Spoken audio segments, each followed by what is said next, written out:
वैसे तो हमने कई बार जुडिशरी को ऐतिहासिक फैसले को लेते देखा है। अब चाहे हम बात सुप्रीम कोर्ट द्वारा लिए पिछले साल आर्टिकल 370 के उस हिस्टोरिक जजमेंट की करें, जिसने आर्टिकल 370 को एब्रोगेट करते हुए कश्मीर स्टेट को 2 यूनियन टेरिटरीज कश्मीर और लद्दाख में कन्वर्ट किया, या फिर इस साल सुप्रीम कोर्ट द्वारा कई मुद्दों पर लिए अहम फैसलों की करें, जिनमें बिल्किस बानो से लेकर अलीगढ़ मुस्लिम यूनिवर्सिटी और SC/ST सब क्लासिफिकेशन रिजर्वेशन जैसे मुद्दे शामिल हैं। हर एक मुद्दा अपने आप में पेचीदा रहा है, जिसपे खूब सोच विचार और लंबी हियरिंग के बाद सुप्रीम कोर्ट ने अपना जजमेंट रिजर्व किया है और अब कुछ मुद्दों पर ऑर्डर का सभी वेट कर रहे हैं। वहीं इन सब इम्पोर्टेंट जजमेंट के बीच हाल में लिया इलेक्टोरल बॉन्ड का भी मुद्दा खूब चर्चा में रहा है, जिसमें सुप्रीम कोर्ट बेंच ने इसे अनकॉन्स्टिट्यूशनल डिक्लेयर करते हुए तमाम पॉलिटिकल पार्टीज की रातों की नींद को उड़ा दिया, क्योंकि अब सारे पॉलिटिकल पार्टीज को अपने रिसीव्ड फंड्स का डिटेल्स देना पड़ेगा कि किसने और किससे कितने पैसे लिए हैं। साथ ही इस मामले में बॉन्ड इशुअर बैंक SBI को ये डिटेल रिपोर्ट ECI को मार्च 6 से पहले सौंपी जाने के ऑर्डर्स भी मिले हुए हैं सुप्रीम कोर्ट से।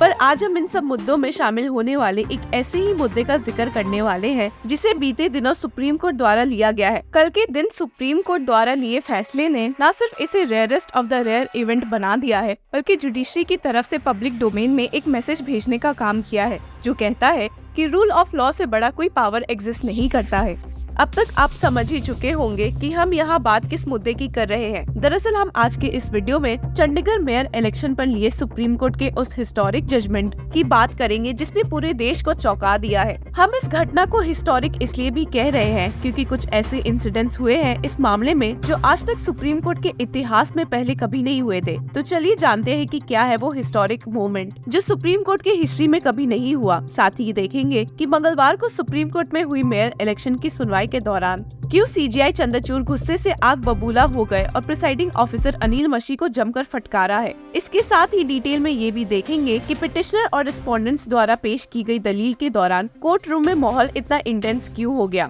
मंगलवार को सुप्रीम कोर्ट में मेयर इलेक्शन की सुनवाई 2:30 बजे दिन में शुरू हुई। CJI DY चंद्रचूड़ द्वारा हेडेड बेंच के सामने, जिसमें उनके साथ जस्टिस JB पर्दीवाला और मनोज मिश्रा भी मौजूद थे। सुप्रीम कोर्ट में ये मामला आम आदमी पार्टी कांग्रेस अलायंस के कैंडिडेट कुलदीप कुमार और BJP के कैंडिडेट मनोज सुंगार के बीच रिजल्ट के कारण हुए विवाद के कारण आया था। पिटिशनर साइड यानी कि कुलदीप कुमार की ओर से senior advocate Abhishek Manu Singhvi, senior advocate Gurminder Singh मौजूद थे। वहीं रिस्पोंडेंट अनिल मशी की कमान सीनियर एडवोकेट मुकुल रोहतगी के हाथ में और मनोज सोमकार की ओर से सीनियर एडवोकेट मनिंदर सिंह मौजूद थे। और वहीं इन सब के अलावा चंडीगढ़ यूनियन टेरिटरी की ओर से सॉलिसिटर जनरल तुषार मेहता मौजूद थे। मामले की शुरुआत CJI चंद्रचूड़ ने की, जहां उन्होंने सबसे पहले जुडिशियल ऑफिसर से इस बात का जवाब मांगा कि बैलेट बॉक्सेस कोर्ट रूम में आ चुके हैं या नहीं। जैसे ही जवाब आया कि बैलेट बॉक्सेस को सेफली कोर्ट रूम में लाया जा चुका है, फौरन CJI चंद्रचूड़ ने बिना किसी देरी के बैलेट बॉक्सेस को ओपन करके बेंच के सामने रखने के आदेश दिए, जिसके बाद बेंच बड़ी केयरफुली बैलेट बॉक्सेस से निकले बैलेट पेपर को चेक करने लगी।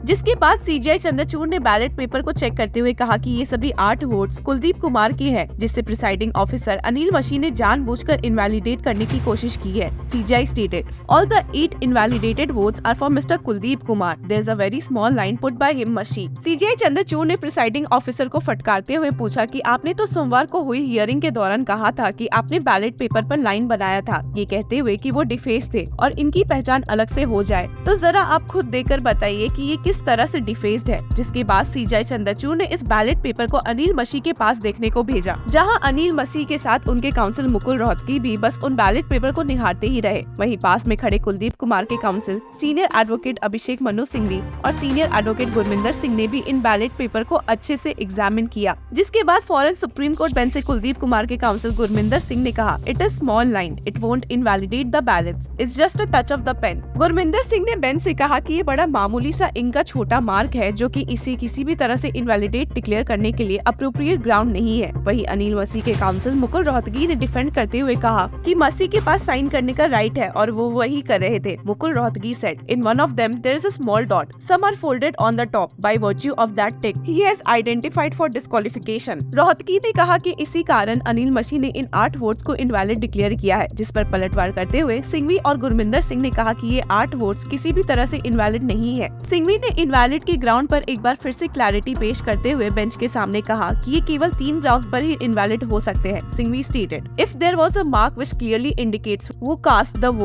vote was cast in such a way that it was difficult to decipher who it was cast in favor of and it was cast for 2 candidates। पर इन ballot paper को देखकर तो साफ साफ पता चल रहा है कि इसमें उस तरह का कोई मार्क नहीं है जिसकी बिहाफ पर मसीह ने इसे इनवैलिड डिक्लेयर कर दिया है। इसके बाद बारी आती है कोर्टरूम में वीडियो प्ले करने की, जो कि सीजीआई चंद्रचूड़ ने आदेश देते हुए कहा, A little bit of entertainment is good for everybody। Petitioner ने बेंच से रिक्वेस्ट किया कि वे पूरी वीडियो ना चलाकर उसी टाइम पोर्शन को देखें जहां वोटर ने प्रिसाइडिंग ऑफिसर के मार्किंग पर ऑब्जेक्शन शो किया है, क्योंकि अगर फुल वीडियो देखने बैठेंगे तो कोर्टरूम में ही 5:30 बज जाएंगे। जिसके बाद सीजीआई ने पर्टिकुलर टाइम स्टैम्प से ही वीडियो को प्ले करने के ऑर्डर्स दिए। आपको बता दो कि सोमवार को एसजी मेहता ने सीजीआई हेडेड बेंच से ये रिक्वेस्ट की थी कि वो इस घटना से जुड़ी पूरी वीडियो फुटेज देखे तब कोई डिसीजन ले। जैसे ही वीडियो प्ले हुआ, पिटिशनर साइड अपीयर हुए सारे लॉयर्स पोडियम से खड़े स्माइल करने लगे, क्योंकि सभी के सामने जो विजुअल्स चल रहे थे उससे साफ मालूम पड़ रहा था कि अनिल मसीह ने कितना गलत काम किया है। वहीं सीजीआई ने टोकते हुए प्रिसाइडिंग ऑफिसर से पूछा कि आप बार बार कैमरा की तरफ क्यों देख रहे थे और आपने किस रूल के तहत उन बैलेट पेपर्स पर पर्पसली मार्क बनाने की पूरी कोशिश की थी ताकि वो इनवैलिड काउंट किए जा सके। वीडियो फुटेज में जैसे ही अनिल मसीह द्वारा रिजल्ट अनाउंसमेंट का पोर्शन आया, रोहतगी ने बेंच को बताया कि कैसे रिजल्ट अनाउंसमेंट के दौरान अनिल मसीह के हाथों से बैलेट पेपर को छीना गया है। हालांकि इस बात पर टोकते हुए जस्टिस परदीवाला ने कहा कि ऐसा बिल्कुल भी नहीं हुआ है। सोमवार को हुई हियरिंग के दौरान अनिल मसीह ने कोर्ट में कहा कि उसके हाथों से बैलेट पेपर को छीना गया, फाड़ा गया रिजल्ट के दौरान। बट यहाँ वीडियो फुटेज में साफ देखा जा सकता है कि कैसे ये सब कुछ रिजल्ट डिक्लेयर हो जाने के बाद का इवेंट है और बार बार वो चोरों की तरह कैमरे पर देख रहे हैं। हालांकि रोहतगी ने लाख सफाई देने की कोशिश की, पर जस्टिस परदीवाला उनकी एक दलील को एक्सेप्ट नहीं कर रहे थे, जिस पर झुंझलाए रोहतगी ने कहा, he may be right or wrong, but to call him a thief is not correct। काफी देर तक चली आर्ग्यूमेंट और चेकिंग के बाद सीजीआई चंद्रचूड़ हेडेड बेंच ने इन 8 वोट्स को वैलिड मान लिया। फिर बारी आई बीजेपी कैंडिडेट मनोज सोमकार की और उसकी ओर से मौजूद council senior advocate Maninder Singh ने बेंच से कहा कि चूंकि इस मामले में पिटिशनर ने पंजाब हाईकोर्ट में फ्रेश इलेक्शन की पिटिशन की डिमांड की है, इसलिए कोर्ट को इस पर विचार करना चाहिए। वहीं कुलदीप कुमार के काउंसिल रहे सिंघवी ने पलट जवाब देते हुए कहा कि चूंकि ये इलेक्शन के फ्रेश कंडक्शन की डिमांड उस कंडीशन पर रखी गई थी जब वोट्स इनवैलिड डिक्लेयर हुए थे, अब जबकि सुप्रीम कोर्ट का मानना है कि वोट्स इनवैलिड नहीं थे, तो ऐसे में सवाल ही नहीं उठता है कि फ्रेश इलेक्शन कराए जाए। वहीं सुप्रीम कोर्ट बेंच का भी मानना था कि इस मामले में री इलेक्शन कंडक्ट करवाने का कोई तुक नहीं बनता है। सुप्रीम कोर्ट बेंच ने प्रिसाइडिंग ऑफिसर द्वारा दिए पिछले रिजल्ट को इनवैलिड डिक्लेयर करते हुए माना कि टोटल 36 वोट्स में से बीजेपी को जहां लास्ट टाइम 16 वोट्स मिले और आम आदमी पार्टी अलायंस को 12 मिले और उन्हीं के 8 वोट्स को इनवैलिड डिक्लेयर किया गया था, जिसका मतलब ये हुआ कि अगर इन 8 वोट्स को इनवैलिड नहीं किया जाता है तो आम आदमी पार्टी अलायंस के पास क्लियर मेजोरिटी है। वहीं सुप्रीम कोर्ट बेंच ने इन्हीं 8 वोट्स को वैलिड मानते हुए एक बड़ी ही हिस्टोरिक ऑर्डर पास किया and stated, counting the 8 votes for the petitioner आम Aadmi Party candidate Kumar which were deemed invalid due to markings will result in him having 20 votes। We hereby invalidate the election results declared by the presiding officer। The Aam Aadmi Party candidate is declared the winner of the Chandigarh mayoral polls। जैसा कि हमने अपने video की शुरुआत में आपसे कहा था कि ये एक हिस्टोरिक ऑर्डर है, वो इसलिए कहा था क्योंकि सुप्रीम कोर्ट की हिस्ट्री में आज तक कभी बैलेट बॉक्सेस को लाया नहीं गया है और न ही इस तरह का कभी फैसला लिया गया है। रिस्पोंडेंट को उम्मीद थी कि सुप्रीम कोर्ट री इलेक्शन के रिक्वेस्ट को मान लेगी, क्योंकि इस हिस्टोरिक जजमेंट से ठीक एक दिन पहले आम आदमी पार्टी के 3 काउंसिलर को बीजेपी ने अपने साथ मिला लिया था और पूरी तरह से रिलैक्स थी कि कैसे भी करके जीत तो उनकी ही होगी। पर सुप्रीम कोर्ट ने इस फैसले से सभी को चौंका दिया है। साथ ही प्रिसाइडिंग ऑफिसर पर सीजीआई चंद्रचूड़ खूब आग बबूला हुए, क्योंकि उन्होंने कोर्ट प्रोसीडिंग के शुरू में ही इस बात को एक्सेप्ट किया था कि वे सब कुछ सही सही बोलेंगे। इसके बावजूद भी प्रिसाइडिंग ऑफिसर ने कोर्ट से गलत बयानबाजी की है। सुप्रीम कोर्ट बेंच ने प्रिसाइडिंग ऑफिसर को दोषी मानते हुए कहा, the behaviour of the presiding officer merits condemnation on 2 fronts। Firstly, his actions have unlawfully altered the trajectory of the mayoral election. Secondly, by making a statement containing a patent falsehood before this court, the officer must be held accountable for his actions।